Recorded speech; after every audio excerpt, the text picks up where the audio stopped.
হলো তখন কোরআনটা মেশিনে উঠে গেল, প্রিন্টিং হয়ে আমাদের যে বই এই রকম বইয়ের আকারে আমাদের কাছে আসলো। তারপরে এক্ষুনি যে জায়গায় আছে আলহামদুলিল্লাহ কোরআন পড়ার জন্য এখন আর বই কিনতে হবে না। 1000-5 টাকা দিয়ে এই মালারটা কিনলি জান্নাতও কেনা যাবে, জাহান্নামও কেনা যাবে, যার যেখানে ইচ্ছা সে সেখানে যাবে। মোবাইল দিয়ে তো জাহান্নামে যাওয়া যায়, জান্নাতে যাওয়া যায় না। মোবাইল দিয়ে যায় না, আলহামদুলিল্লাহ। এ তো একটা জন্তু, এ তো একটা বস্তু।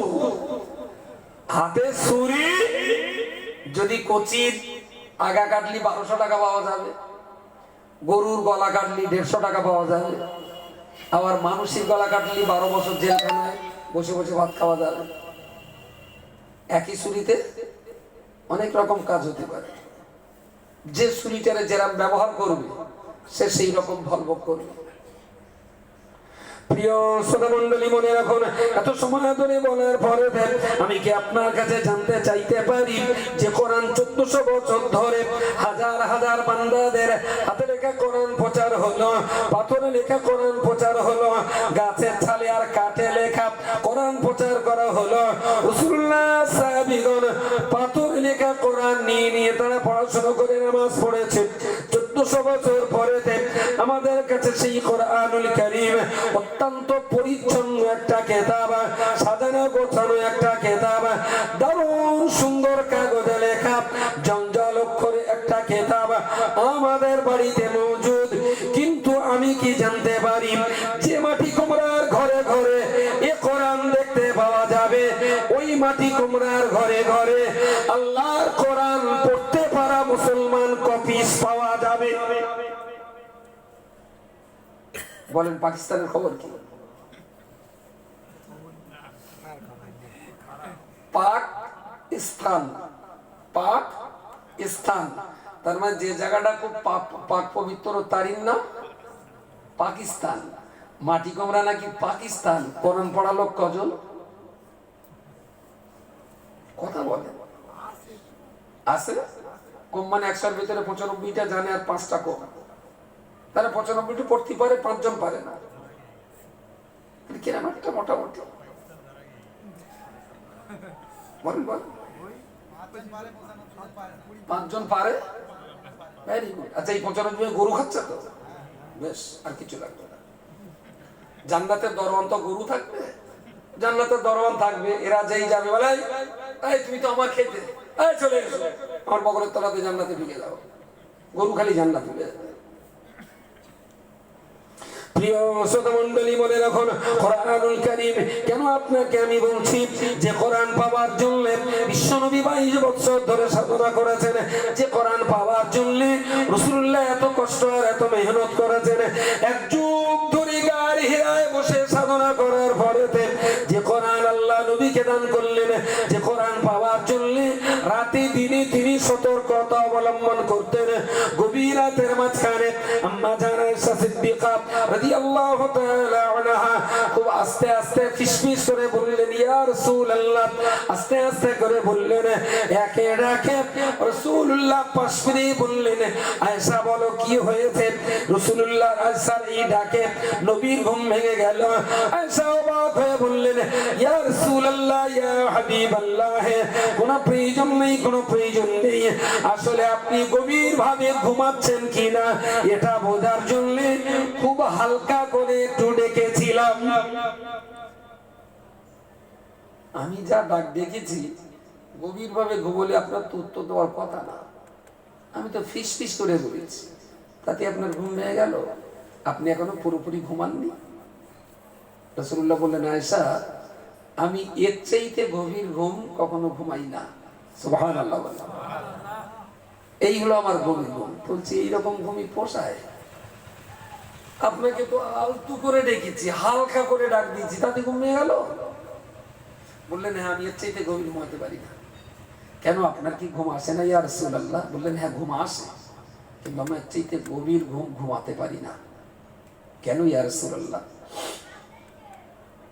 নবী বললেন, আয়েশা তুমি কি জানো না আল্লাহ পাক রব্বুল আলামিন আমার উম্মতের জীবন পরিচালনা করার জন্য, আমার উম্মতের চাষাবাদ, ব্যবসা বাণিজ্য, চাকরি বাকরি, বিবাহ শাদী, বিভিন্ন কাজের জীবন পরিচালনা করার জন্য আমার আল্লাহ পাক রব্বুল আলামিন ইসলামের যে সংবিধান কোরআনুল কারীম আমার উপরে নাযিল করছেন।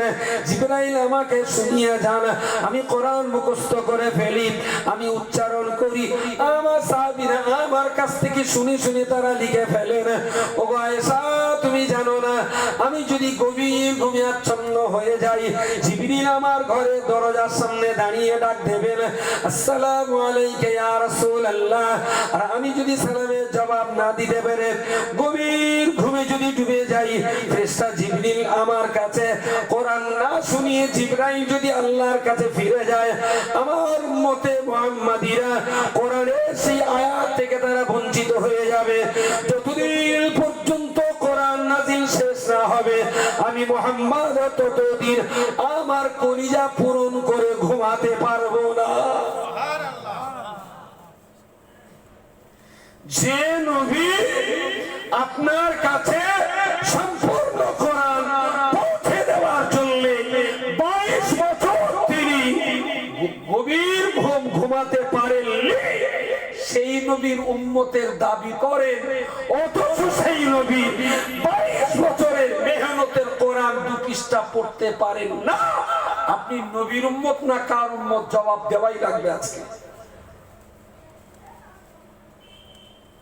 কিছু বলেন XYZ9 22 বছর নবীর মেহনত রয়েছে এই কোরআনের পিছনে। শবে বরাতের দিন তো হাত তুলে খুব বলেন, মৌলভী সাহেব, হুজুর, ইমাম সাহেব, আমরা যখন বলি আল্লাহ হাসরের মাঠে কঠিন সময়ে কাউসারের পানি নবীর হাতের 1 গ্লাস যেন আমরা পাই, সবাই তো তখন বিরাট জোরে বলে আল্লাহুম্মা আমিন, আর খুঁতখুতো করে কেউ কেউ।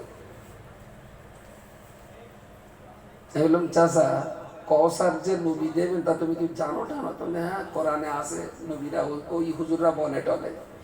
আমি কোথায় আছে? তাহলে ওই ইন্না তাই না কাল কাউসার। মানে বাহ, তুমি জানো তাই? তাহলে হ্যাঁ। আমি তো একটু তারপরে 2 আয়াত পড়ো। তা সে যা পড়লো, তাই বললাম, চাচা তুমি একটু চুরি চাপাটি করে পড়ো, জনগণের সামনে পড়ো না। কেন? আমি তোমার এই কোরআন পড়ার ভঙ্গিমা যদি জিবরাইল শুনে হার্ট অ্যাটাক করবে, যা আমি এনেছি কি আর তোরা করিস কি?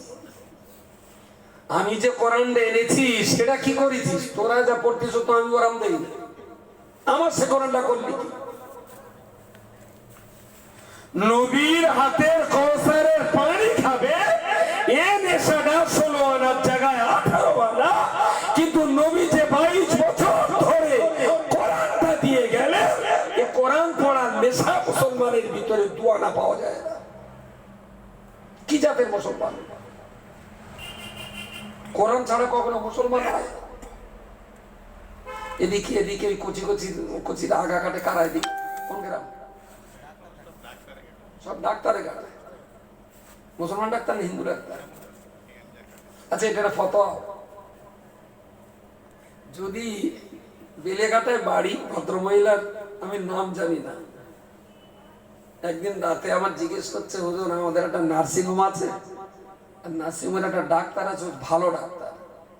আর আমার সেই কচিরা ডাক্তার খুব শখ করে বলেছে যে এই নার্সিং হোম তো আপনাদের, আর আমি এখানে ডাক্তারি করতে আসি, তা আপনার কচির খাতনাটা আমি দেবো। তাহলে তো ভালো ডাক্তার দিয়ে দেন। তার যে হুজুর ডাক্তারটা হিন্দু, হিন্দু ডাক্তার শখ করে বলেছে তোমার কচির মুসলমানিটা আমি দেব। ফতোয়াটা উত্তরটা ধরুন আমি এখনো দেইনি, কি উত্তর দেবো? দোয়া সব মনের চেহারা আমি কম নেওয়াজ করতে এসেছি তো পাকা শরীর দেখতে পাচ্ছি। ওটা বলেছে ঠিক, তবে মনে হচ্ছে এটা ও পাকিস্তানতে ধার করি, অন্য কোথাও তো ধার করেছে। পরে আমি দেখে নেবো। বাকিরা ও বলেছে যাবে, হিন্দু ডাক্তারদের মুসলমানি দেওয়া যাবে, বাকিদের মশলা না দেওয়াই। Thank you.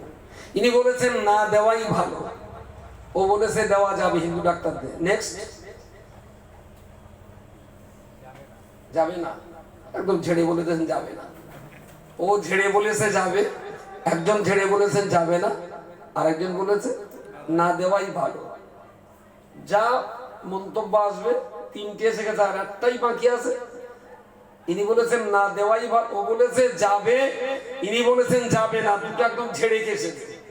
আর ইনি একটু লয় বয় রেখে বলেছেন না দেওয়াই ভালো, আর একজন যদি একটু লয় বয় বলে যায় না দিলেও দেওয়া যায়, তাই না? শুধু এইটা বাকি আছে, বাকি আর যে যা উত্তর দেখে চারটের ভিতরে একটা হবে, তাই না? এবারে আসা, যদি জিজ্ঞেস করি কেন যাবে না, তাহলে আপনি আপনার মতন ব্যাখ্যা দেবেন। ভাই বলেছেন না দেওয়াই ভালো, জিজ্ঞেস করলে ওনার মতন একটা ব্যাখ্যা দেবেন।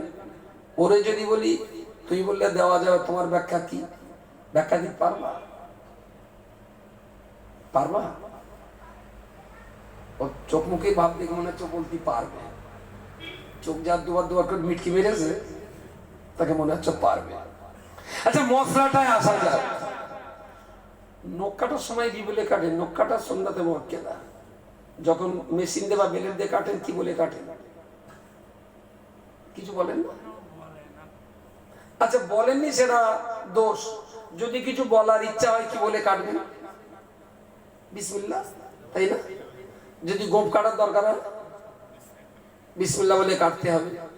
তো বগলের নিচের লোম এটা কাটা সুন্নাতে মুআক্কাদা, বিসমিল্লাহ বলে কাটতে। পৃথিবীর বিভিন্ন কাজের জন্য বিভিন্ন দোয়া আছে, তবে কাজটা যদি ভালো হয় সেখানে কোনো দোয়া মনে না থাকলেও বিসমিল্লাহ শরীফ পড়া যায়। পথ চলার সময় শুরু করে দিলেন বিসমিল্লাহ। আচ্ছা, দুধ খাওয়ার একটা দোয়া আছে, পানি খাওয়ার একটা দোয়া আছে, কিন্তু নবীর জমানার লস্যি ছিল না। দুধ, বরফ, লেবু আর চিনি একসঙ্গে মেশিনে হগল বগল করে যারা লস্যি খাওয়া হয়, এটা কি নবীর জমানায় ছিল? লস্যি ছিল না, লস্যি খাওয়ার কোনো দোয়াও নেই। তাহলে লস্যিটা কি বলে খাবো? বিসমিল্লাহ বলে খাবে। এখন এইসব কাজ যদি বিসমিল্লাহ হয়, তাহলে কচির খাতনা দেওয়ার সময় কি বলে কাটা? খাতনা দেওয়ার সময় হাজামে কি পড়ায়? লা ইলাহা। আর পরে নানির নাম কি, দাদার নাম কি, ওটা আলাদা জিনিস।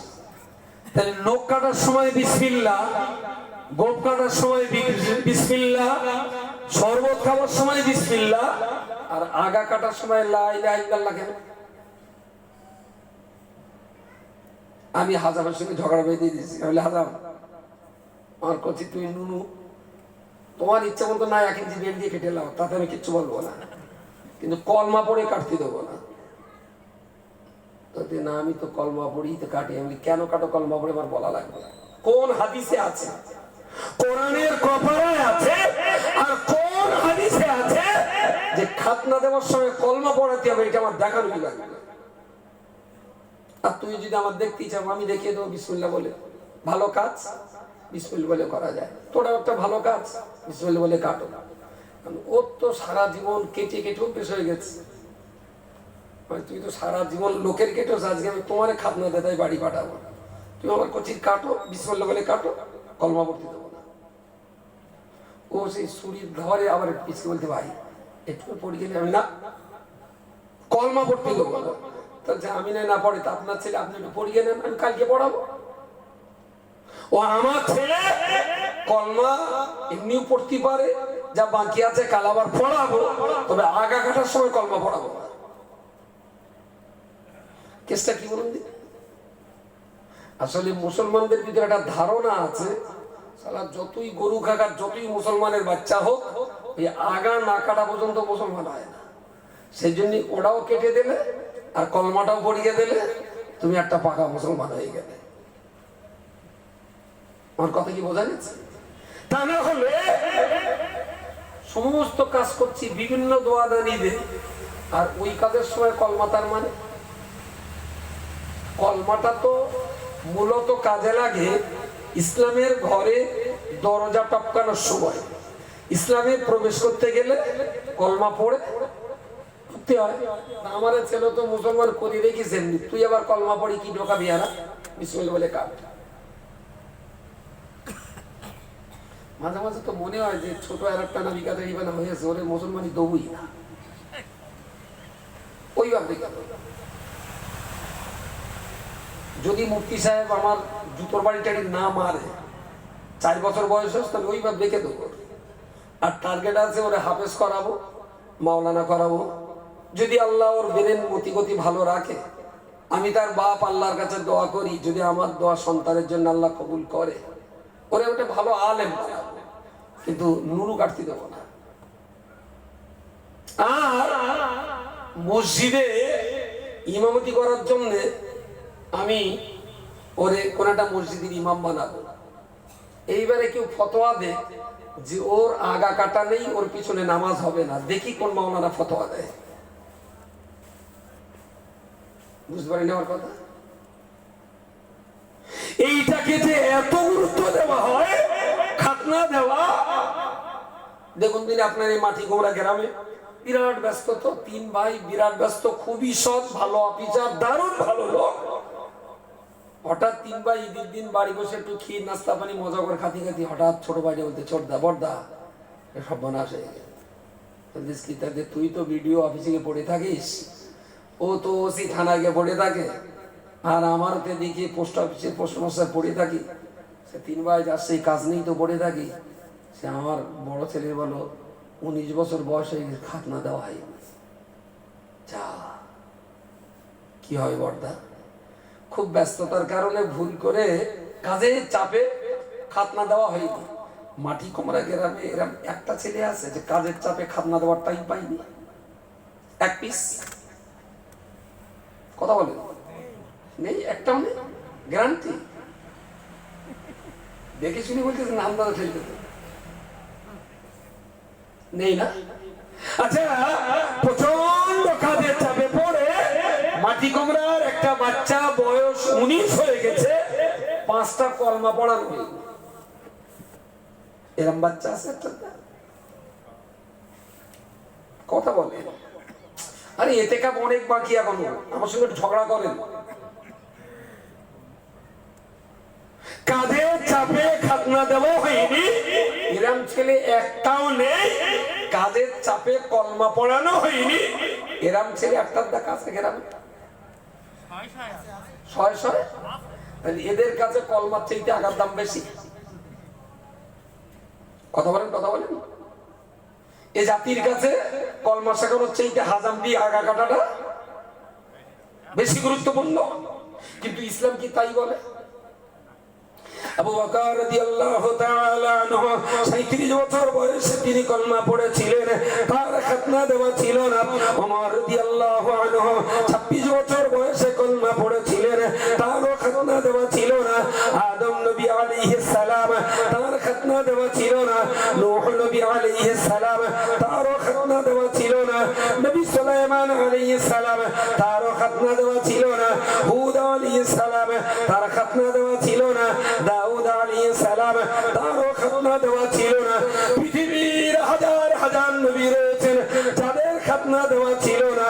আবার হাজার হাজার আল্লাহওয়ালা মানুষ মরে গেছেন যাদের দুনিয়াবি জীবনে খাতনা দেওয়া হয়নি। কারণ 30, 40, 50 বছর বয়সে যারা ঈমান আর ইসলামের কলমা পড়ে মুসলমান হয়েছিলেন, ওদের খাতনা দেওয়ার সময় হয়নি। খাতনা না দেওয়ার কারণে কোন বান্দার জন্য কি আল্লাহ জান্নাতে যাওয়া বন্ধ হবে? আদম নবী জান্নাত পাবে? খাতনা দেয়নি বলো জান্নাত? ও আল্লাহর বান্দা, আমি কি ঘুরিয়ে বলতে পারি ঈমানের 5টা কালমা, কালমা তাইয়্যিব, কালমা শাহাদাত, কালমা তাওহীদ, কালমা তাওহীদ, কালমা রাদ্দে কুফার, ঈমানে মুজমাল, ঈমানে মুফাসসাল। এই 7টা কলমার একটা কলমা শুদ্ধ করে পড়তে পারে না। 7টা কলমার একটা কলমা মানে মতলব শুদ্ধ করে বলতে পারে না। কিন্তু খাতনাটা সঠিক দেওয়া হয়েছে। যে ছেলেটা 5টা কলমা পড়তে পারে না, খাতনা দেওয়ার জোরে ওই ছেলেটা কি জান্নাতে যেতে পারবে? কিছু বলেন? পারবে? গল্প হচ্ছে না হচ্ছে? দুটি হোক বলে। আচ্ছা, কলমা পড়ার পর, কলমা পড়ে, কোরআন পড়ে, হাদিস জানে, খুব ভালো। ওর একটা দোষ, ওর বাপ খাজনা দেয়নি, খাজনাটা দেয়নি, তার ইচ্ছা করেই দেয়নি। পৃথিবীর কোন মুক্তির কাছ থেকে লিখে আনতে পারবেন যে খাতনা না দেওয়ার কারণ ওই ছেলেটা জাহান্নামে যাবে? দেখি মুক্তির কলমে কতটা ধার আছে। খাতনা দেয়নি, সুন্নতে মুআক্কাদা খেলাফ করেছে। সুন্নতে মুআক্কাদা খেলাফ করার কারণে আল্লাহর ধমক খেতে হবে, কবরে কিছু শাস্তি হবে। সেই শাস্তিতে সুন্নত তরকের গুনাহ আল্লাহ ক্ষমা করিয়ে দেবেন, কিন্তু সুন্নতে একটা সুন্নতে মুআক্কাদা তরক করার কারণে জাহান্নামী হতে হবে না, কিন্তু নামাজ তরক করার কারণে জাহান্নামী। যেতে দেশে যত বাপ কুচির খাতনা দিয়ে সুন্নত আদায় করেছে, সেই বাপগুলো কি ফরজ আদায় করে? তাহলে যে বাপ পাঁচ ওয়াক্ত ফরজ নামাজ পড়ে না, সেই বাপ কুচির সুন্নত আদায় করতে গেছে কি চুলকুনিটা আমার একটু বলবেন? একটা লোক না পাগড়ি পরে বেড়ায়, তার বিরাট ভালো লাগে, সবাই ভালো বলে, সুন্নত মেনে চলি, কেরা খারাপ বলে? সবাই ভালো বলে। এখন বাড়িতে, বাড়ির পাশে বাজার, তো এখন পায়জামা পরেছিল, স্কুলে যাবে, তা হঠাৎ গিন্নি বলেছে, দেখো আজকে না সেই তুমি কালকে সে কপি এনে না, কপি, ওই কপি বলো ফুলকপি তো বড্ড ফুটে গেছে, রান্না করে যাবো, তুমি ঝুপ করে গেটলানি কেন তরকার আনে। স্কুলে যাবে, পায়জামা পরেছে, গেঞ্জি গায়ে দেছে, জামা গায়ে দেবে, পাগড়ি বাঁধবে, এবার স্কুলে যাবে। এখন পায়জামা পরে সবে গেঞ্জিটা গায়ে দেছে, সেই অবস্থায় বউ বললে কেজুবানি তরকার অন্তত এনে দাও। আর পকেটে 20টা টাকা নিয়ে মার্কেটে ছুটে গেছে, গেঞ্জি গায়ে পায়জামা। হঠাৎ একটা বলতে, স্যার আপনার মাথায় পাগড়িটা থাকে, কি সুন্দর দেখায়, খালি মাথায় আসলেন আজকে?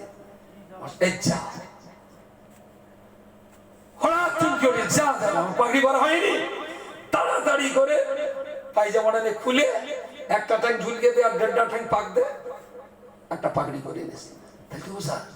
স্যার হচ্ছে নাকি? তাহলে খোকা শূন্যতা দেয়, চাও মাও করো না। তো চাচা শূন্যতা আদায় করতে যদি ফরজ তরক হচ্ছে, তাহলে খোকা অনেক যায় যাক, শূন্যতা আদায় করতে হচ্ছে। আচ্ছা, কেউ যদি পায়জামা খুলে পাগড়ি বাঁধে, তাহলে বোকা বলবেন না চালাক বলবেন?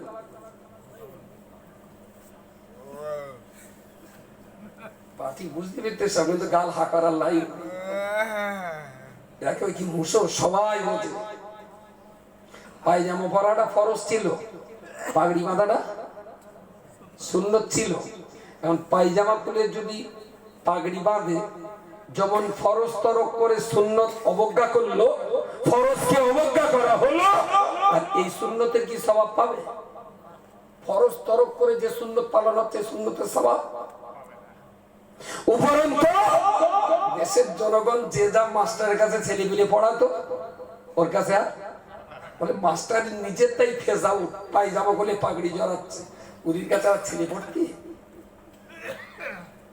পায়জামা খুলে পাগড়ি পড়লে যদি এটা বোকামি হয়, যে বাপ নিজে 5 ওয়াক্ত ফরজ পড়ে না, সে বাপ 25 সুন্নত আদায় করছে, এরাও তাইলি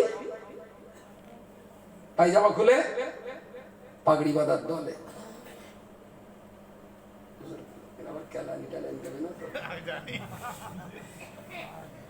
ভয়ও লাগে, মারবি না তো? ঠিক আছে, আমার দলে একজন আছে, অন্তত তুমি অন্তত থেকেও আমার। হ্যাঁ ঠিক আছে, সাহস পাইছি আমি একটা। প্রিয় শ্রোতা মণ্ডলী, ইসলাম আপনাকে বুঝতে হবে, কোরআন আপনাকে বোঝার চেষ্টা করতে হবে। ইসলাম যাকে যেমন গুরুত্ব দিয়েছে, তাকে ততটাই গুরুত্ব দিয়ে চলতে হবে। ইসলাম যেটা কম্পালসারি করেছে, আমি সেটা কম্পালসারি মেনে নেব। ইসলাম যেটা এডিশনাল করেছে, আমি তাকে ঐচ্ছিক গুরুত্ব দিতে পারবো। কিন্তু বান্দা বড় কষ্ট হয়, বড় মুসিবত হয়। আজকের এই মজলিসে অনেক মানুষ রয়েছেন, যারা আজকে এশা নামাজ পড়ি কি বুদ্ধি তাদের মাথায় ঢুকে গেল জানি না, নামাজ না পড়ে ধর্ম সভা শুনে তারা জান্নাতে যাবে, এটা তো কোনো দিনের জন্য হতে পারে না। নামাজ না পড়ে সভা শুনে কেউ জান্নাতে যাবে কোনোদিন? আমার সভা শোনা তো মোস্তাহাব, না শুনলে কোনো গোনা হবে না। কিন্তু একক তো নামাজ যদি কাজা করে, গোনা একটু আধা গোনা, অনেক গোনা। 2,88,00,000 বছর জাহান্নাম, ওটা ফরজে আইন। নামাজ ফরজে আইন। এই মজলিসে এসার নামাজ হয়েছিল আজকে, মসজিদ হয়েছে, এখানে হয়নি। এখন এখানে ফরজ নামাজের জমাত হয়নি, তাতে বলে কোনো দোষ নেই। কিন্তু যদি শেষ দোয়ার আগে একটু কিয়াম না করি, দোষ কি একটু আধা বলবে? কিন্তু কিয়াম করাটা মশলায় কি মুস্তাহাব, মুস্তাহাসান। ফুরফুরা বিশ্বাস কাওয়ালা বলেছেন এটা করলে সওয়াব, না করলে গোনা নেই। কেউ যদি করে তাকে জোর করে টেনে বসিও না, আবার কেউ যদি না করে তার কান ধরে জোর করে টেনে তুলো না। কি সুন্দর শান্তির বার্তা দিয়েছেন। কিন্তু সালাম কিয়াম পড়ে পড়ে এমন অভ্যাস হয়ে গেছে যে আজকে যদি না পড়ি কালকে আমার পাশায় তবলিগের স্টাম্প মেরে দেবে, যে মাতিন ফুরবান আছে তাহলে তবলিগ হয়ে যায়। এমনি তো দেখছে দিচ্ছে দিকে অনেক তো লোহাপুরিকে দাগ দিচ্ছে, এরাও আর একটা দাগ বাড়বে। কিন্তু আমি বলি কি, এটা যদি মুস্তাহাব হয় তাহলে এ থেকে মুস্তাহাবের চোখেই দেখো, ওটা যদি ফরজ হয় ওটাকে ফরজের চোখেই দেখো, তবে তো ভালো মুসলমান হওয়া যাবে। প্রতিদিন যে লোকটা 100 আয়াত কোরআন পড়েনি, আল্লামা রুহুল আমিন সাহেব তার কিতাবে লিখেছেন যে মানুষটা প্রতিদিন কমপক্ষে 100 আয়াত কোরআন পড়ে না, ওই লোকটা হাসরের মাঠে যখন জান্নাতের দিকে এগিয়ে যাবে, কোরআন তার সামনে এসে বাধা দিয়ে বলবে এই জান্নাত তোমার জন্য নয়। কেন? তা বলছে এই জান্নাতে আমি থাকি। তা বলছে আমিও যাব। তা বলছে তুমি দুনিয়াতে তো আমাকে পড়তে না, সুতরাং যে জান্নাতে আমি কোরআন থাকবো সেই জান্নাতে তোমাকে ঢুকতে দেওয়া হবে না। কে বাধা দেবে? কে? কোরআন শরীফ বাধা দেবে। কমপক্ষে প্রতিদিন 100 আয়াত কোরআন তেলাওয়াত করা। বলবেন হুজুর আমি বেঁচে গেছি, তার মানে তোদের মোটেই পড়ি না। যে 15 আয়াত পরে 50 আয়াত পরে সেসব পাটি ধরা পড়বে, আর আমি তো মোটেই পড়ি না। আমার টোটালে মাথা চুল দিতে শ্যাম্পু দিয়ে কি করবো? শেষ কথা বলছি, 11:30 বাজে। তারপর কি খবর? কি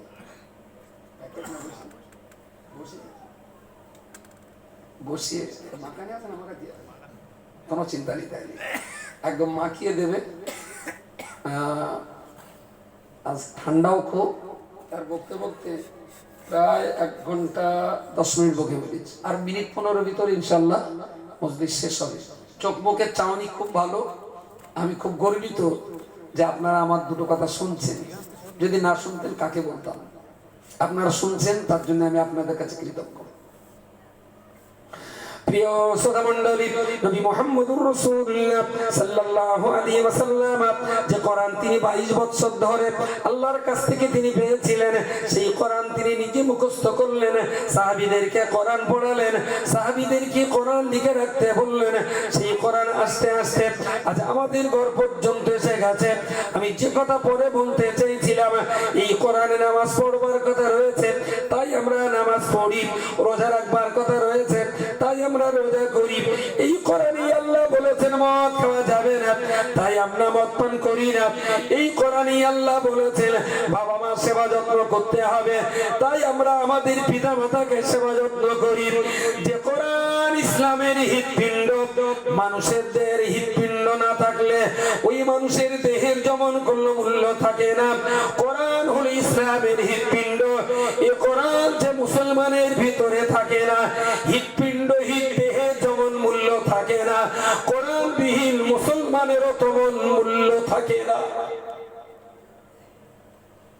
এইবারে আমি তো আপনার শালাও না খালু না, আপনার শালা বোনাই খালু, আপনার রক্তের সম্পর্কের কোনো আত্মীয় স্বজন যারা আছে ওদের একটু জিজ্ঞেস করেন যে আমাদের গ্রামে আব্দুল মাতিন এসেছিল, সে তো বলেছে হৃৎপিণ্ড ছাড়া দেহের যেমন কোনো দাম নেই, কোরআন ছাড়া মুসলমানেরও কোনো দাম নেই। তা খালু মাতিন কথাটা কি বড্ড ভুল বলেছে? আপনার শালা বোনাই খালু জামাই নাতি ভাইপো কেউ যদি আলেম হাফেজ থাকে তার একটু জিজ্ঞেস করেন সে যদি আমার বিরুদ্ধে কথা বলে তাহলে তার ফোন নম্বরটা দেবেন, বাকি বুঝপাটটা তার সঙ্গে আমি করে নেব।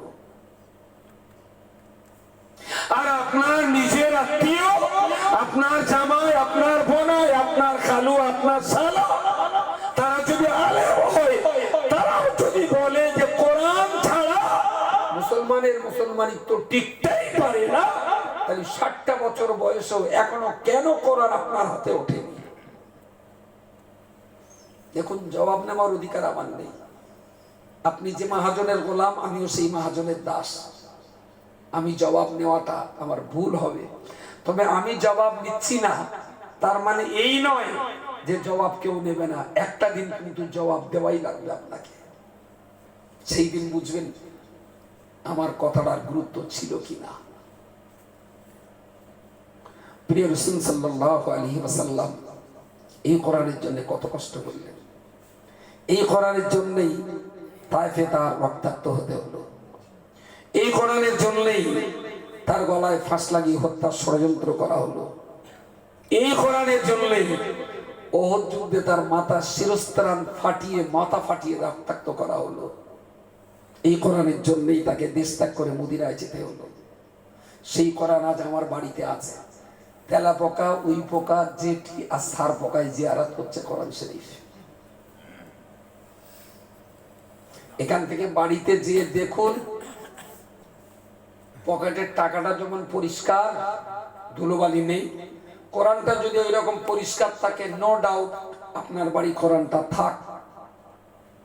আর এখান থেকে বাড়ি যে কোরআনটা নিয়ে যদি বোঝে না টাকাটা যতটা পরিষ্কার, কোরআন অতটা পরিষ্কার নেই, তাহলে কোরআন শরীফ গুলো এনে কোনো কবরস্থানে কবর করে মাটিতে দিয়ে দেন, বেশ যদি করেন না। বাড়ি কোরআন দেখে যদি পড়া না হয়, এই কোরআনের বদদোয়ায় কিন্তু ওই বাড়িতে একদিন বাজ পড়বে। কোনো দরকার নেই বাড়িতে রাখার, যদি পড়ার লোক না থাকে। পড়বানি সাড়াসাড়ি গুণ আসলে বোঝায় সবে বারা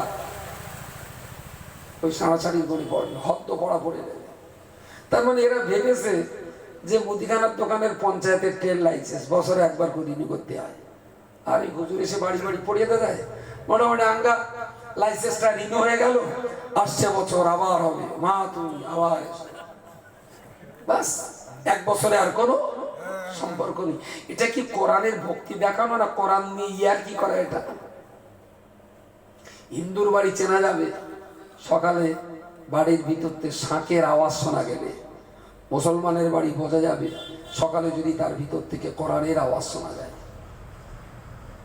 কিন্তু কোথায় সেই কোরআনের আওয়াজ? কোথায়?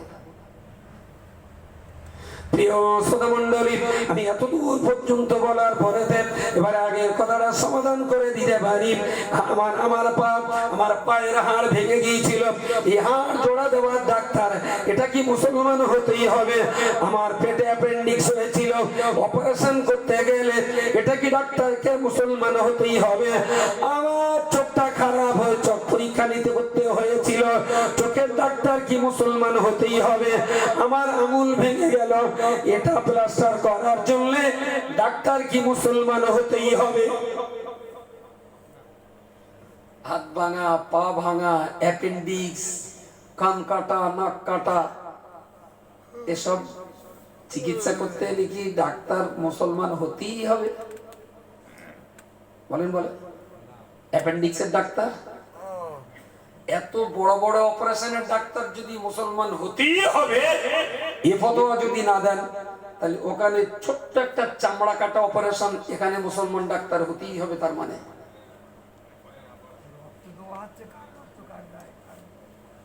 তাহলে এতটুকু চামড়া কাটার সময় এই ডাক্তারটা মুসলমান হতেই হবে, তার কারণ, তার মানে এর সঙ্গে ইসলামের সঙ্গে জড়িয়ে আছে।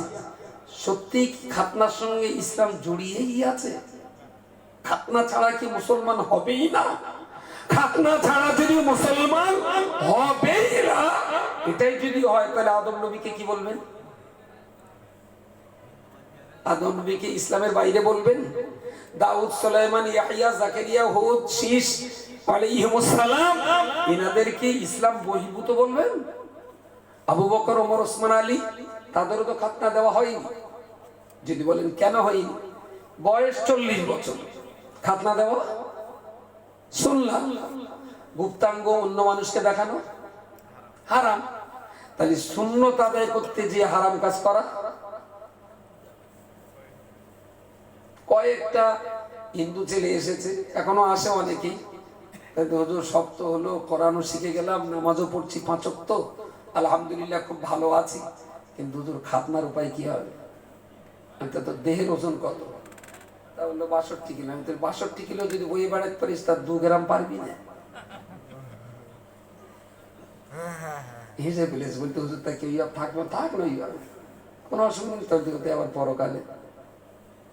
ওতেও তুই পরকাল খুঁজতেছিস? তুই যেখানে কোরআন পড়ছিস, আলহামদুলিল্লাহ 5 ওয়াক্ত নামাজ পড়তেছিস, 5টা কলমা ভালো জানিস, যথেষ্ট পড়াশোনা করে ছেলেটা বিএ পাস করে ইসলাম গ্রহণ করেছে, যথেষ্ট পড়াশোনা করে, যে না গ্রামের কিছু বুড়ো বুড়ো মানুষ তারা বলতেছে খাতনা না দিলি যদি অসুবিধা হয়। আমি তোর খাতনায় যদি ওসব বুড়োরা যা খাতনা বেরিয়ে গেছে, ওরা তো কোরআন পড়তে পারে না, নামাজ পড়তে পারে না, আর তুই তো নামাজ পড়িস, কোরআন পড়িস, এরপরেও যদি কাটার জন্য বেঁধে যায়, তা তুই বুড়োর সঙ্গে তুই ঘুরে গেলিস। কি বলবো আমি আর সে বুড়ো কটার ডাক দিন দেখি, যারা নামাজ কালাম বাদ দিয়ে আগা কেটে জান্নাতে যাবে, আমি একটু দেখি তার সঙ্গে বসে দেখে। অনেক চিন্তা ভাবনা করে আমি ভদ্রমহিলাকে বললাম, হিন্দু ডাক্তারদের খাতনা দিয়ে দেন, তাহলে কেউ কিছু বলবে না তো? পোস্টার বেঁধে দেন, তারপর কোন মূলছে ফতোয়া দেয় একটু দেখবো। সারা ঠ্যাং ভাঙা, এত বড় বড় হাড় ভাঙা হিন্দু ডাক্তারদের সারাই করা যাবে? এত বড় অপারেশন, কি বলে বাচ্চা বাচ্চা কি ওর সিজার, সেটা যদি হিন্দু ডাক্তারদের করা যায়, আর সামান্য 1.5 গ্রাম থেকে 2 গ্রাম ওজন হবে, যেটা কেটে বাদ দেয় কতটা ওজন হবে? 1.5 কেজি, 1.5 গ্রাম। ওটুকানি চামড়া কাটতে মুসলমান লাগবে তার মানে? তা বলছে না, একটু কলমা কালাম পড়ায় তো। আমি কলমা তুই কাটার আগে পড়ে গেলি, সেদিন হাজাম আসলো, তার 2 মাস আগে পড়ে গেলে তুই হাজামের পড়াইতে হবে তার মানে? আসলে আমাদের দেশে এই অজ্ঞতা মাথায় ঢুকে গেছে যে ওইটার সঙ্গে মুসলমান হওয়া আর না হওয়া নির্ভর করছে। এই চরম অজ্ঞতার জন্যই মনে হচ্ছিল আমার বুড়ো কচিরা না কেটে রেখে দেয় ওইবার। তারপর কোন বলছে ফতোয়া দেয় যে খাতনা দেওয়ানি ওর পেছনে নামাজ হবে না, দেখি কেটা ফতোয়া দেয়।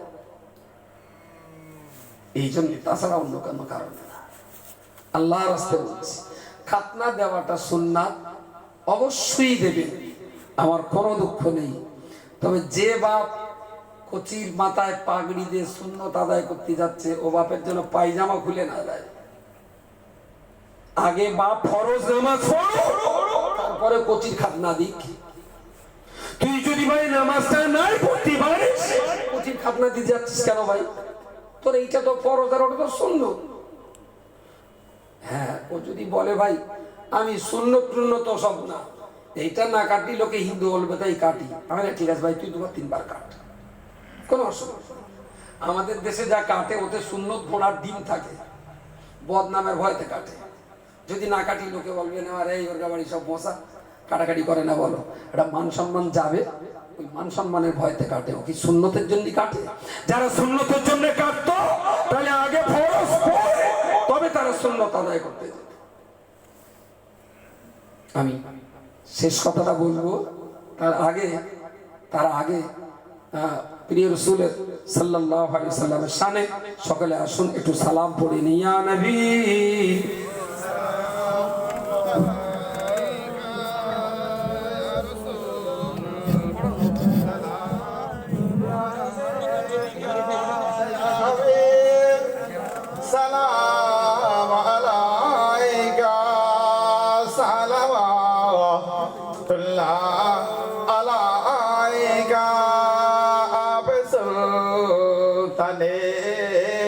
मदीना महबूबे वही हो सकीना, नूर से मामूर से नामश्क से बेहतर पसीना।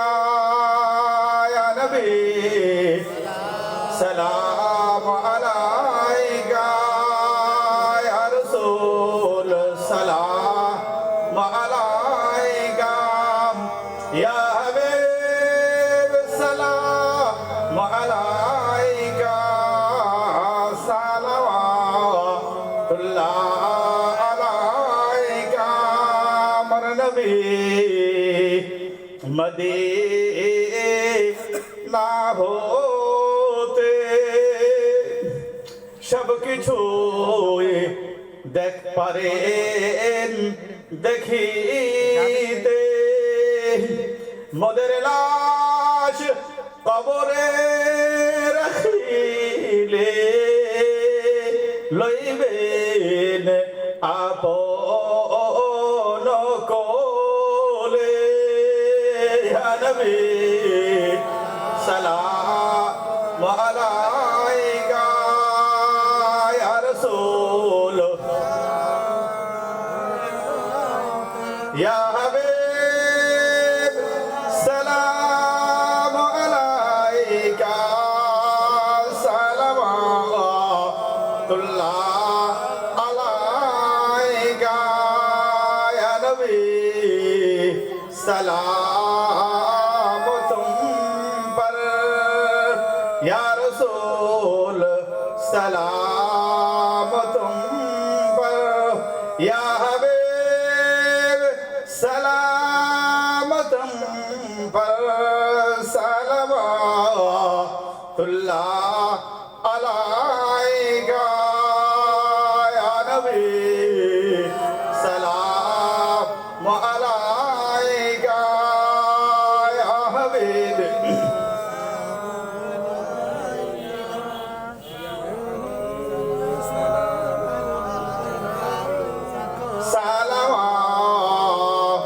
सलावतुल्लाह अलैका या وسلم دائما وابدا خير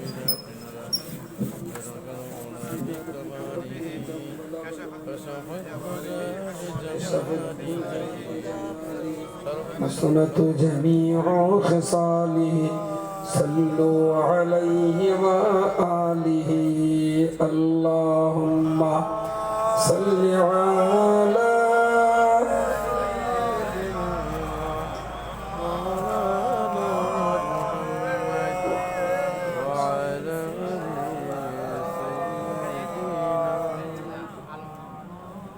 আলহামদুলিল্লাহ আমরা মজলিসের একেবারেই শেষ প্রান্তে এসেছি।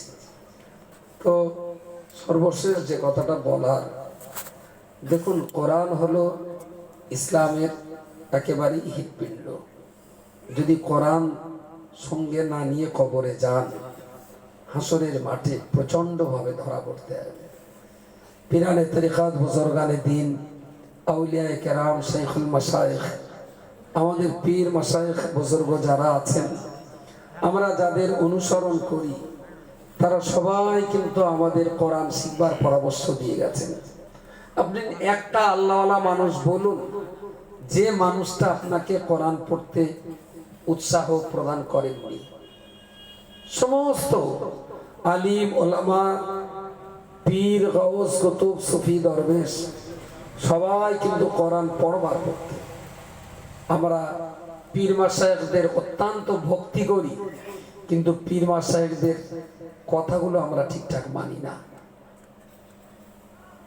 কথাগুলো ঠিকঠাক মানি না, কিন্তু ভক্তির কোনো অভাব নেই আমাদের ভিতরে। আমি জানি না, আমি যার কথাটা মানি না অথচ বললাম আমি তার ভক্তিটা খুব ভালো করি, কি করে হয় তা কি জানি আমার ঠিক মাথায় ঢোকে না। আমার বিয়ে হয়েছে 26 বছর, 26 ওরম হবে। 26 বছরের টেক ফর এক্সাম্পল, সত্যি না বলো, শুধু দৃষ্টান্তমূলক বলছি।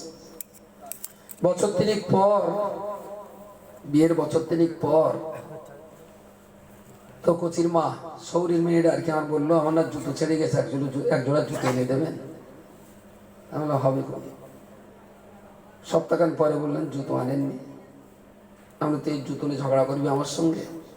আমি না তোর বিশাল ভালোবাসি, কত ভক্তি করি, বুক ফেড়ে দেখালো দেখাতে পারতো, সামান্য জুতো আনেনি বলে ঝগড়া করবি। ওটা ঠান্ডা হয়ে গেল। কিছুদিন পরে বলছে আমার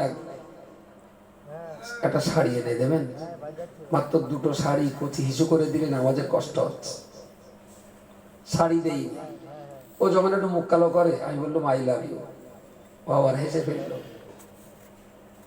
কিছুকাল পরে আবার বললো আমার না ইজ্জতের মামলা, ওড়না ছিঁড়ে গেছে, একটা ওড়না দেবেন। আমি দেইনি। যখন বড্ড মুখ কালাইকারি করে তখন বললো আমি না তোর জানের মতন ভালোবাসি। কিছুকাল পরে বললো আমার না এবার ইজ্জতের মামলা, ব্লাউজ ছিঁড়ে গেছে, একটা ব্লাউজ অন্তত কম দামি এনে দেন। আমি বললাম আমি তোর শাড়ি, ছায়া, ব্লাউজ, জুতো, চপ্পল, তেল কিচ্ছু দিতে পারি না, তাই কি তোরে যে আমি কত ভালোবাসি সে কথা ভাষায় বলতে পারছি না। আচ্ছা, ওর চাহিদা, ওর কথা একটাও পানবো না, একটাও ওর কথার মান্যতা দেব না, কিন্তু আমি ওর বিরাট ভালোবাসি। আর মিনিট তো 37 বার করে বলি আই লাভ ইউ। আচ্ছা, ওর চাহিদা মেটাবো না, অথচ মৌখিক ভালোবাসাটা দিয়ে কতদিন চাষি ধরে রাখতে পারবেন? মোটামুটি এই বউটা কতদিন স্বামীর সংসার করবে বলে মনে হয়? কতটা দিতে পারে? 4টে? ওর ভেতরই পার। 1টা থেকে 2টো মানে কি কলা গাছের টেট? ও আচ্ছা আচ্ছা আচ্ছা, ও বলে 4টে মতো সময় দেবে। আচ্ছা, ও যেগুলো চেয়েছিল ও কি বড্ড অন্যায্য কিছু চেয়েছিল? স্বামীর তো দায়িত্ব থাকে এগুলো। দাদা হুজুর আমাদের বললেন 5 ওয়াক্ত নামাজ পড়ো বাবা। আমি বললাম হুজুর আমি নামাজ পড়ি না, তাই আমি না তোমার বিরাট ভালোবাসি। দাদা হুজুর বললেন বাবা ফুটবল খেলাটা খেলো না আর সুদ টুদ খেও না। তো এরা আবার বললো হুজুর আমি লটারি টিকিট খেলা দেখি, তাই কি আমি না তোমার বিরাট ভালোবাসি। দাদা হুজুরকে বললেন বাবা তোমরা যারা আমার ভক্ত মুরিদ আছো নিজের একটু কোরআন পড়ো আর তোমাদের বাচ্চাদেরকে একটু কোরআন শিক্ষা দিও। আমি বললাম হুজুর আমি নিজেও কোরআন পড়ি না, আমার বাচ্চাকে পড়াইনি, কিন্তু আমি না আই লাভ ইউ দাদা হুজুর, আমি তার খুব ভালোবাসি। আচ্ছা, এগুলো কি সত্যি সত্যি পীরের ভালোবাসা না পীর নিয়ে চিটিংবাজি করা? পুরো চিটা। নামাজ নেই, কালাম নেই, কোরআন নেই, শিক্ষা নেই, দীক্ষা নেই, পীরের কথা মেনে চলবে না, অথচ তারা যদি বলে পীর ভালোবাসি, এরা হলো প্রকাশ্য ধাপ্পাবাজ, চিটা। সংসার করতে গেলে যেমন শাড়ি, চুড়ি, ছায়া, ব্লাউজ, চপ্পল দিতে হয়, পীরের ভালোবাসা ভিতরে রাখতে গেলে পীরের নির্দেশগুলো কাজ করে দেখিয়ে দিতে হয় যে আমি তোমাকে ভালোবাসি। বাকি এইবার হিসেব করে নেবেন গ্রামে পীর ভক্ত কত মানুষ আছে, নবী ভক্ত কত মানুষ আছে। ভক্ত প্রমাণ করাবে আমি যার ভক্ত হব। আমি শাহরুখ অমিতাভ বচ্চনের ভক্ত ছিলাম বলেই মাথার শীতে 2 দিক কেটেছিলাম। শাহরুখ খানের ভালোবাসি বলেই মেয়ের পাখি জামা কিনে দিয়েছিলাম। আমি শ্রী চৈতন্যকে ভালোবাসি বলে মাথা নাড়া করেছিলাম। এরা আছে না আজকাল ওই প্যান্ট দেখতে পাচ্ছেন না, হেঁটুর দিকে একরকম, পুরোতে সেনা, পাশায় সেনা, এসব বলো কোন কোন নায়িকারা, নায়ক নায়িকাদের কি ড্রেস, এ তারে ভালোবাসে বলি এগুলো কাজে লাগায়। ছেলে তো নাপির দোকানে বলেছিল শাহরুখ খানের ছাড় দাও, কখনো বললো বচ্চনের ছাড় দাও, কখনো বললো মিঠুন ছাড় দাও।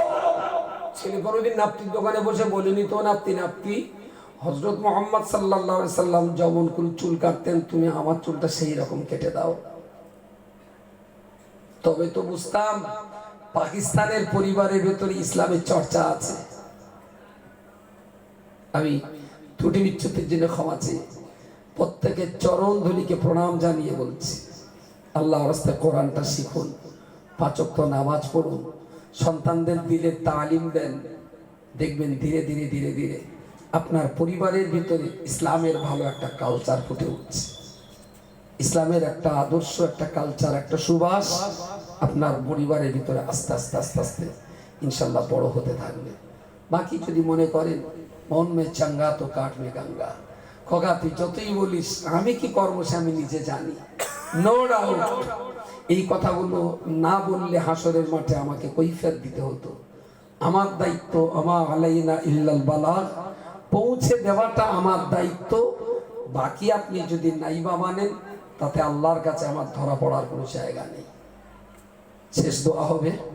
কর্তৃপক্ষ যারা আজকের এই সবার আয়োজন করেছেন, আমি তাদের পক্ষ থেকে সবার কাছে একটু ক্ষমা চেয়ে নিচ্ছি। ছোট ছোট বাচ্চারা, ছেলে মানুষ, ওরা যদি কোনো ভুল ত্রুটি করে থাকে, আল্লাহর রাস্তে এই সবার আয়োজক ব্যবস্থাপক যারা, তাদেরকে আপনারা ক্ষমা করে দেবেন। ওরা ছেলে মানুষ, দুয়ারে দুয়ারে ঘুরে ঘুরে আপনাদের কাছ থেকে 2 টাকা 5 টাকা চাঁদা নিয়ে আপনাদের জন্য একটু তাবারুকের ব্যবস্থা করেছে। জানি এদের তাবারুকের চেয়ে অনেক নামি খাবার হয়তো আপনার বাড়িতে আছে, তারপরেও এদের কষ্ট মেহনতের একগাল তাবারুক যদি খান, এরা খুব সন্তুষ্ট হবে। আল্লাহর রাস্তায় সবাই একগাল খাওয়া দাওয়া করে তারপরে আপনারা যাবেন। 3 নম্বর কথা, অল ইন্ডিয়া সুন্নাতুল জামাত একটি অরাজনৈতিক ইসলামী সেবা সংগঠন।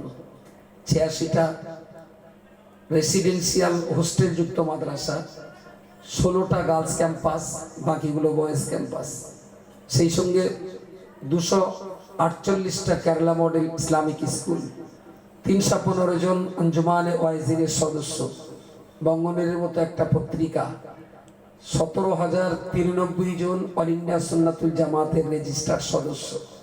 এই বিরাট একটা পরিবার নিয়ে শিক্ষার উপরে আমরা যতটুকু পারি কাজ করার চেষ্টা করছি। আমাদের এই শিক্ষা আন্দোলনের একেবারেই সর্বময় কর্তা যাকে বলতে পারি, আমাদের অত্যন্ত প্রিয়জন মাননীয় মুফতি সাহেব, তারই পরামর্শ মতো আমরা চলার চেষ্টা করি। এবং জামিয়া রহমানিয়া হলো আমাদের এই সংগঠনের সর্ববৃহৎ প্রতিষ্ঠান। ফাল্গুন মাসের 1 তারিখ, 2 তারিখ, 3 তারিখ মোতাবেক 14, 15, 16 ফেব্রুয়ারি জামিয়ার অ্যানুয়াল কনভেনশন, বাৎসরিক ইসালে সাবা দাওয়াত দিচ্ছি, সুযোগ হলে একবার যাবেন। যদি আপনার ইচ্ছা হয় শিক্ষার এই বিরাট গুরুত্বপূর্ণ ভূমিকায় আপনিও একজন শরীক হয়ে থাকবেন, তাহলে অল ইন্ডিয়া সুন্নাতুল জামাতের সদস্য হওয়ার জন্য আপনার কাছে অনুরোধ করছি। বঙ্গনুর পত্রিকাটা একটু ধারাবাহিকভাবে পড়ুন। ফুরফুরা বিশ্বাস কাবলার স্মৃতিতে মুজাদ্দিদে জামান দাদা হুজুর পীর কাবলার স্মৃতি বিজড়িত সাপ্তাহিক বঙ্গনুর পত্রিকা 22 বছর ধরে চলছে। প্রত্যেক মাসে এই পত্রিকাটা চালাতে আমার 52,000 টাকা গাঁটির থেকে ডোবাতে হয়। 52,000 টাকা মাসে। আমি 52,000 টাকা ডোবালে তাহলে আপনি 5 টাকায় একটা বঙ্গনুর কিনতে পারবেন। আমি যদি টাকা না দিই কাগজ বেরোবে না। 5 টাকা কেন, 500 টাকা দিও আপনি কাগজ পাবেন না। আপনাদের কাছে আমার বলার, আমি যদি মাসে 52,000 টাকা ডোবাতে পারি, আপনি কি 4-5-20 টাকা খরচা করে 4টে সংখ্যার বঙ্গনুর পড়তে পারেন না? হতে পারে হয়তো আপনার বিবেকে মনে হয়েছে ওটা বেকার। আপনার বিবেকে বেকার মনে হলেও আমার বিবেকে মনে হয়েছে পত্রিকাটা বাঁচিয়ে রাখা অত্যন্ত গুরুত্বপূর্ণ। তাই আমি তার পিছনে 52,000 টাকা ঢেলি। যদি ইচ্ছা হয় সবাইকে পত্রিকাটা পড়ার জন্য আমি অনুরোধ করছি। আমাদের আলমগীর বলে বাচ্চাটা অনেক দিন ধরে কাগজ নেয়, আপনাদের বাড়িতে বাড়িতে পৌঁছে দেবে। যদি ভালো লাগে, গাড়িতে বোধহয় কিছু কাগজ আছে, দেখো আজকে একটু সবার একটা করে ফিরিয়ে দাও, সবাই পড়ে নেবে। পড়ে যদি ভালো লাগে তারপর তোমার কাছ থেকে আবার চেয়ে নেবে। যিনি যেখানে আছেন সবাই একটু দোয়ায় শরীক হন। যিনি যেখানে আছেন একটু দোয়ায় শরীক হন। আল্লাহুম্মা আমিন। আলহামদুলিল্লাহি রাব্বিল আলামিন, আসসালাতু ওয়াসসালামু আলা রাসূলিল কারীম ওয়া আলা আলিহি ওয়া আসহাবিহি আজমাইন। রব্বুল আলামিন আল্লাহ এই প্রচন্ড ঠান্ডাকে উপেক্ষা করে ঘরে বাড়িতে আরামে না থেকে আমরা একেবারেই মাটির উপরে চট বিছিয়ে ফকিরের মতো বসে বসে আলোচনা শুনেছি।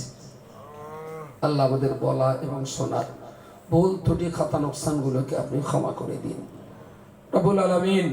আজকের এই সাবাব রেসানি উপলক্ষ করে আয়োজন, আল্লাহ কোরআন হাদিসের যে কথাগুলো আমরা বলেছি, আমার আগে আলেম ওলামাগণ বলেছেন, আল্লাহ আমাদের সমস্ত ত্রুটি বিচ্যুতিগুলোকে ক্ষমা করে দিয়ে যা সওয়াব আপনি দান করেন, সর্বাগ্রে প্রিয় রাসূলের দরবারে এ সওয়াবটুকু পৌঁছে দিন। तमाम अंबिया उलिया गौस कुतुब सूफी दरवेश ओलिया अब्दाल नजीब नकीब शहदा सिद्दीकीन सालिहीन উলামায়ে মুতাকাদ্দিমিন মুতাআখিরিন গণের রূহে সওয়াব পৌঁছে আল্লাহ তরিকতের পীরগণ, আল্লাহ কাদরিয়া, চিশতিয়া, নকশবন্দিয়া এবং মুজাদ্দিদিয়া তরিকার সমস্ত পীরগণের রূহে সওয়াব পৌঁছে দিন। হানাফি, শাফিঈ, মালিকি, হাম্বলি মাযহাবের সমস্ত ইমামগণের রূহে সওয়াব পৌঁছে দিন। কোরআনের মুফাসসিরিন, হাদিসের মুহাদ্দিসিন গণের রূহে সওয়াব পৌঁছে দিন। খাস করে আল্লাহ বঙ্গ আসামের হাদি মুজাদ্দিদুজ্জামান আলা হযরত দাদা পীর কিবলার রূহে সওয়াব পৌঁছে দিন। তার কলিজার টুকরা পাঁচজন সাহেবজাদাগণ সহ তার ভক্ত মুরিদিন, মুতাকিদিন, মুহিব্বিন, খোলাফাগণের রূহে সওয়াব পৌঁছে দিন। রব্বুল আলামিন বড় মাওলানা সাহেব, দরগাপুরি সাহেব, নোমানী সাহেব, চিশতি সাহেব, বড় হাফেজ সাহেব, কবি সাহেব, আমাদের দেশ বরেণ্য সমস্ত আলেমে দ্বীন, হাফেজ কোরআনুল কারীম, হুজ্জাজ হারামাইন শরীফাইন, সমস্ত আল্লাহওয়ালা বান্দা বান্দীদের রূহে সওয়াবটুকু পৌঁছে দিন। রব্বুল আলামিন আল্লাহ, যে মহল্লাতে বসে আমরা আপনার কাছে হাত উঠিয়েছি, আল্লাহ এই মহল্লার মাটির নিচে কত শত সহস্র ইমানদার নরনারী শায়িত আছে, আল্লাহ তাদের সকলের রূহে সওয়াব পৌঁছে দিয়ে তাদের রূহানি দোয়া আমাদের নসিবে কবুল করুন। রব্বুল আলামিন আমাদের আব্বা আম্মা, শ্বশুর শাশুড়ি, ছেলে মেয়ে, ভাই বোন, পাড়া প্রতিবেশী, আগানায় করিব বাঈদ যারা যারা পরিমাণ ঈমান নিয়ে কবরস্থ হয়েছেন, আল্লাহ তাদের সকলের রূহে সওয়াব পৌঁছে দিন। রব্বুল আলামিন পৌঁছে দিয়েছে আপনার বাণী আর আপনার নবীর বাণী। বাকি হেদায়েতের ব্যাপারে আমরা আপনার উপর নির্ভরশীল হচ্ছি। আল্লাহ কোরআনের আলোয় বক্তা শ্রোতা আমাদের অন্তরগুলোকে আলোকিত করে দিন। আল্লাহ আল্লাহ আল্লাহ হেদায়েতের আলোয় আমাদের অন্তরগুলোকে আলোকময় করে দিন। আল্লাহ রব্বুল আলামিন যতদিন বাঁচিয়ে রাখেন ইমানদার মুসলমান হিসাবে বাঁচিয়ে রাখুন। আল্লাহ যেদিন তুলে নেবেন ইমানদার মুসলমান হালাতেই মওত নসিব করবে। আল্লাহ আমরা চেষ্টা করছি আল্লাহ ওয়ালা হওয়ার, আল্লাহ আমরা চেষ্টা করছি আপনার কোরআনটা শিখবার। আপনি রহমত করে দয়া করে আমাদের এই পথটাকে সহজ করে দিন। আল্লাহ আসমানি জিসমানি বালা মুসিবত থেকে আমাদেরকে হেফাজত করুন। আল্লাহ জিন্নাত ইনসানিয়াতের ক্ষতি খাসারা থেকে আমাদেরকে বাঁচিয়ে নিন। মৃত্যু পরবর্তী কবর, কিয়ামত, হাসর, সিরাত, মিজান, জাহান্নাম থেকে বাঁচিয়ে দয়ার জান্নাত আমাদের নসিবে কবুল করুন। আল্লাহ আমাদের বাচ্চা কাচ্চাগুলো যারা পড়াশোনা করছে তাদের স্মরণ শক্তি আর মুখস্থ শক্তিকে বৃদ্ধি করে দিন। আল্লাহ আমাদের কচিগুলোরে যদি মানুষ করতে না পারি আমাদের ইহপরকাল বেকার হয়ে যাবে। আল্লাহ আল্লাহ আমাদের কচিগুলোকে লেখাপড়া শিখিয়ে মানুষ করার তৌফিক দান করুন। আল্লাহ মসজিদে, মাদ্রাসায়, মক্তবে, প্রাইমারি, হাই স্কুল, কলেজ, ইউনিভার্সিটিতে যারা পড়াশোনা করছে আল্লাহ আমাদের বাচ্চাগুলোর স্মরণ শক্তি আর মুখস্থ শক্তিকে বৃদ্ধি করে দিয়ে আল্লাহ সফলতার সঙ্গে কামিয়াবি হাসিল করার তৌফিক নসিব করুন। সাল্লাল্লাহু তাআলা আলা খাইরি খালকিহি মুহাম্মাদিন ওয়া আলিহি ওয়া আসহাবিহি আজমাইন برحمتك يا أرحم الراحمين بحق لا إله إلا الله محمد رسول الله. السلام عليكم ورحمة الله.